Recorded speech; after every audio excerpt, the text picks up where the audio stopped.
Among President-elect Trump's promises for his second term is a pledge to slash the size and spending of the federal government.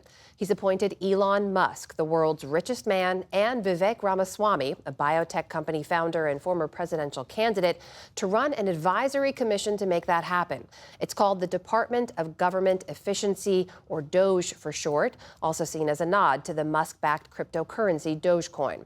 In an op-ed this week, the pair said that they're taking aim at $500 billion in annual spending.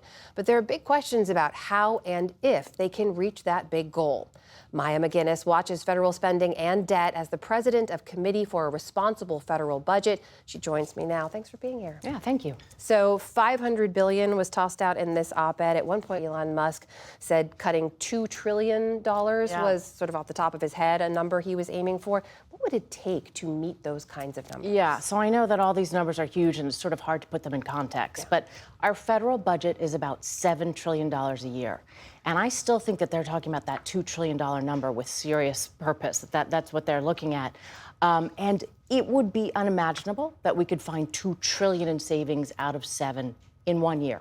That said, a lot of time budget windows are 10 years. So if you were talking about $2 trillion in savings over 10 years, eminently reasonable, doable, and I bet you that they could find more than that. That $500 billion that they're talking about is something specific, unauthorized spending programs. And I think this is a really good example of where outsiders would look at that and say, it's unauthorized, we shouldn't be spending it, let's get rid of it. But what they probably don't realize is that a lot of those programs are not authorized because they sail through Congress, they skip a process, they make it more efficient, but they have a lot of political support, bipartisan support even, because these are things like spending on veterans programs or dollars for our embassies abroad. So it's not going to be so easy to cut those kinds of programs when you get down to the nuts and bolts of it. Well, let me also ask you, because President-elect Trump has said that he's not going to touch Social Security or Medicare. How would that impact any of these plans for big cuts? Yeah, and just taking a step back, that was one of the more troubling things about this whole campaign, actually, is the promise not to touch Social Security and Medicare. Those are the two largest government programs. Both of them are headed towards insolvency, which means there'll be across the board cuts in those programs in about a decade if we don't do something. We have to fix them. We shouldn't cut spending to save money necessarily for the overall government, but they do need to be addressed and fixed. So promising not to touch them is not a good start. But by saying that those things aren't on the table, you are tying their hands behind their back in terms of where the real savings are. The biggest savings in the federal government are in our biggest government programs. Social Security is a different issue. Most of that is just checks going to people who've paid in. But in the healthcare field, that's probably where the biggest areas of savings are. And so we should have all healthcare on the table. I'd say the same thing for national security, lots of other areas of the budget. So you should not start by taking anything off the table, and you should go through with a fine-tooth comb and figure out whether a program makes sense or not. So even if cuts can be identified, can this commission, as it's been set up by Mr. Trump, can they make those cuts, or doesn't it have to go through Congress in the first place? Well, in their op-ed, they talked a lot about doing as much as possible through executive actions. And that's something we've seen growing in recent presidencies. We saw a lot of activity with that from the Biden administration on debt, student debt forgiveness, for instance. The Supreme Court found some of that was not allowed. So they are looking at trying to do things that bypass Congress.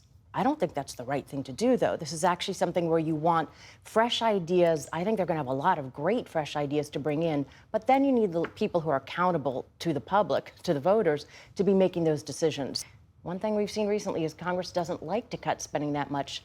Maybe they'll nudge them in the right direction, but $2 trillion a year, again, I think that is a very high number to expect Congress to sign off on anything close to that. We know Elon Musk has a reputation for slashing spending at his companies, right? His private companies, when he's felt he needed to. The federal government is different, and neither Mr. Musk nor Mr. Ramaswamy have ever run a federal bureaucracy of any kind. Some people think that's an asset. Is that kind of outside approach useful in trying to make some of these big cuts? I think it will be. I think going in this and saying, a lot of times they say, well, we can't do that. That's not the way we do things. Well, the way that government does things is not the most efficient. If you talk to people in agencies, in the bureaucracy, they will say, yes, it is too slow. There are too many people here. It is not done efficiently. That said, there are a lot of things that are actually part of the political process that you can't just go in with an axe and slice out all of these programs. Voters care. Politicians are accountable. They're going to know what their constituents want. You are also among some of the most consistent voices calling for lawmakers to address the ballooning debt, which is now at $26 trillion. Could all of these cuts in some way help towards that end? Absolutely. I think this is one of the great things that could move us in the direction.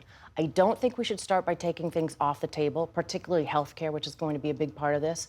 Likewise, we shouldn't take revenues off the table. We're not going to fix the budget on slashing spending. It's going to be thoughtful combinations of spending reductions and revenue increases. And another area they might look at is we have spending of about $2 trillion a year that runs through the tax code. It's tax expenditures, deductions, credits, exclusions. There's a great deal of savings and efficiency that could be found there as well.